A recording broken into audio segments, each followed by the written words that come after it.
Bonjour à tous, je fais cette vidéo pour vous détailler les exercices que nous avons vus depuis le confinement, rapidement, pour vous rappeler ce qui est à réviser de manière prioritaire pour l'examen.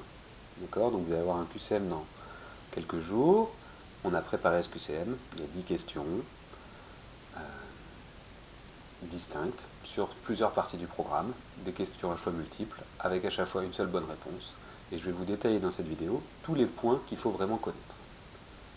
Alors pour la première partie des exercices que nous avons vus à partir du 23, donc ça c'était le début du confinement, on a tout ce qui concerne les démultiplexeurs. Donc ça c'est important de bien comprendre à quel moment se fait la sélection sur le chip select pour pouvoir ensuite choisir les valeurs d'entrée pour sélectionner une des sorties. Donc il est fortement probable que vous ayez une question avec ce genre de choses. Quelle est la plage d'adresse de la sortie, qu'on écrira soit $ quelque chose, soit 0x quelque chose. C'est bien important, c'est important que vous ayez bien capté ça. Ensuite, je vous ai dit, ces exercices-là, 25, 26, on va les oublier. Pareil pour 27, 28, on n'a pas vraiment eu le temps de trop avancer. Donc ceux-là et ceux-là, on peut les oublier pour l'instant. Ensuite, on a attaqué la partie suivante sur les espaces adressables. Donc là, il est important de revoir votre cours, parce qu'il y aura dans le QCM des questions de cours.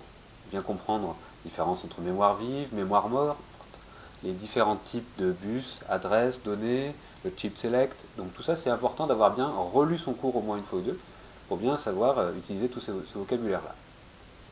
Ensuite, dans les mémoires, on va avoir des questions de ce genre-là. C'est-à-dire, quelle doit être la taille du bus d'adresse d'un processeur 16 bits pour qu'il puisse accéder à une mémoire de 8 kilooctets.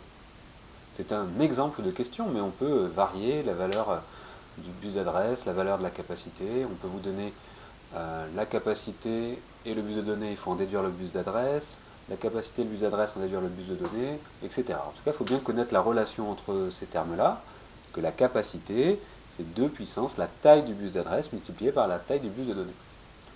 On peut aussi vous poser des questions sur le codage en hexadécimal, en octal, sur comment on passe de l'un à l'autre. Donc ça, c'est des choses qu'on a vues déjà, vous l'avez vu en premier semestre, mais on l'a vu aussi en début de semestre, donc ça, c'est des choses acquises.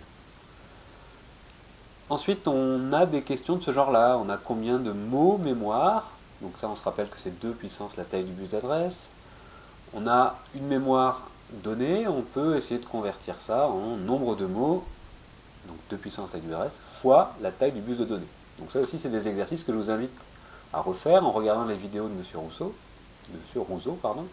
qui détaillent la correction de ce type d'exercice-là. Donc ça, c'est important que vous l'ayez bien vu, parce qu'il y aura un exercice de cette forme-là. Au niveau de l'adressage, pareil, on pourra vous donner une adresse de début et une adresse de fin, et on vous demandera de déterminer la capacité mémoire correspondante. Donc ça, il faut bien avoir capté comment on passe de deux adresses à une capacité mémoire. Vous relisez bien votre cours là-dessus, c'est expliqué à plusieurs reprises, donc c'est important de comprendre. L'exercice comme le 32, ça c'est vraiment aussi quelque chose de très classique, où on vous donne un schéma qu'il faut comprendre. On comprend comment sont activées les cartes, donc grâce au décodage d'adresse ici qui permet de faire la sélection d'une carte. On comprend ce que veut dire A6 à A0, la taille du bus d'adresse, le bus de données. Donc ça, c'est des choses à bien capter. Refaites cet exercice-là parce qu'on aura à un moment une question qui sera donner la plage d'adresse de ce composant. Par exemple, celui-là ou un autre. Donc là, les questions seront bien sûr différentes d'un étudiant à l'autre. C'est pas la peine de pomper, vous n'aurez pas les mêmes questions. Le démultiplexeur, on l'a déjà vu, il permet de choisir une sortie parmi d'autres. Donc cet exercice-là est très proche de ce qu'on a fait auparavant. Encore une fois, il y aura des questions où on demandera la plage d'adresse d'un composant. Vous l'avez fait plusieurs fois, donc vous saurez le refaire. Un autre point important, c'est les adresses images et le décodage partiel. Donc ça, il faut bien avoir capté que quand il y a des fils qui ne sont pas reliés aux composants, on peut avoir des adresses images. Donc ça, c'est bien expliqué aussi dans la vidéo de M. Rousseau concernant l'exercice 33. Donc là, il y a une question sur les adresses images. Il faut bien avoir compris comment ça fonctionne. Et la différence avec le décodage complet. bien comprendre ces deux différences-là parce que vous serez interrogé là-dessus.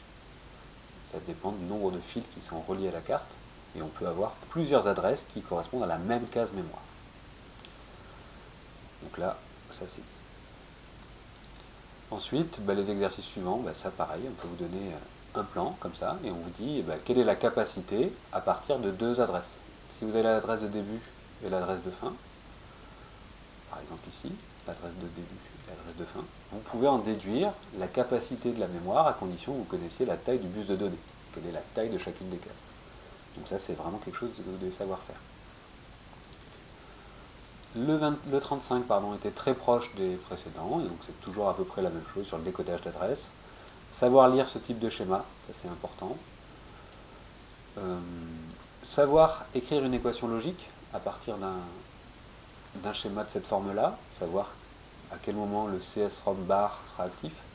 Donc dans l'énoncé du QCM, si vous avez bar CSRAM, ça correspond bien à CSRAM bar qui est actif niveau bas, donc il sera actif quand il aura un 0. Donc ça vous l'avez vu dans les vidéos aussi plusieurs fois.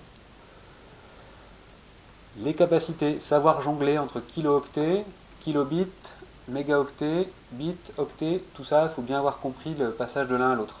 Donc là vous le revoyez aussi, kibioctet.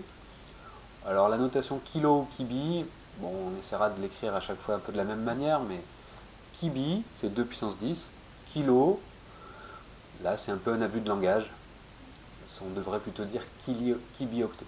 Mais ça vous avez dû le voir dans les explications en télé. Ou sur les vidéos de Monsieur Rousseau. Voilà, qu'est-ce que j'ai d'autre à ajouter? Pas grand chose. Il faut bien refaire les exos. Là c'est pas parce que je les ai présentés rapidement que vous avez capté. Vous allez les refaire tranquillement, les uns après les autres. Essayez de bien comprendre chacun des points, parce que le QCM porte sur l'intégralité de ces exercices, vous ne pouvez pas en zapper un. Et si vous avez des questions, n'hésitez pas, allez sur le Discord, dans votre groupe de TD, vous posez la question, un camarade répondra, sinon j'essaierai de prendre un peu de temps pour le faire. Mais en tout cas, il faut que vous soyez prêts aux alentours du 19 mai pour ce QCM. Ça va être 15 minutes, donc c'est dense. Il ne faudra pas s'éparpiller, c'est faisable. Il ne faudra pas essayer de pomper entre vous parce que les sujets sont distincts, donc vous n'allez pas réussir à pouvoir vous dépatouiller entre vous. C'est vraiment quelque chose qu'on veut de personnel. On a passé pas mal de temps à le faire, donc j'espère que vous allez jouer le jeu honnêtement et puis vous en sortir avec brio. Voilà, c'est tout. Si vous avez des questions, vous pouvez les poser dans les commentaires de cette page YouTube si jamais vous le souhaitez, sinon sur Discord. Bonne fin de journée à tous. Bon courage pour les révisions.